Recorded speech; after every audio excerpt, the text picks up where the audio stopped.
If you're watching this video, chances are you're about to smash your car with a sledgehammer because of that damn spring clip.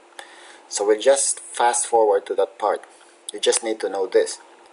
Push the spring clip in to dislodge the tip so that it can swivel out.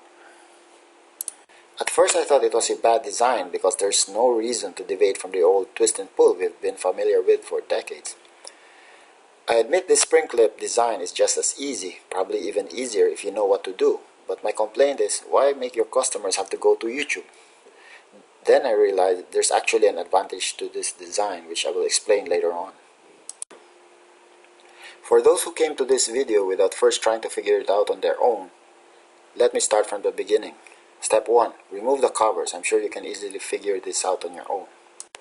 Step 2. Squeeze the locking tabs of the electrical connector, then pull it out. On the passenger side, you won't be able to get leverage or enough force on your fingers if the locking tabs are positioned horizontally, as you can see in the left photo below.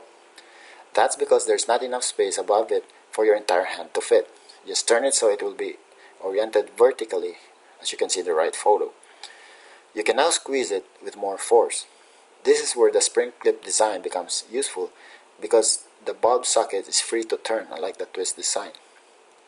Although I guess you can use a pair of large pliers to squeeze and pull out if it's in the horizontal position.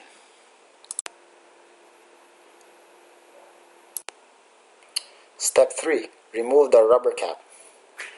The remaining steps are straightforward.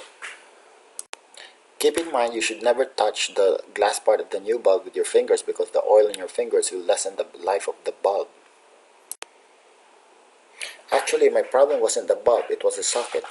In case you have the same problem, you can buy a new socket in most auto parts stores. If they don't carry it, they will order it and it will take around 3 days to arrive. Thanks for watching.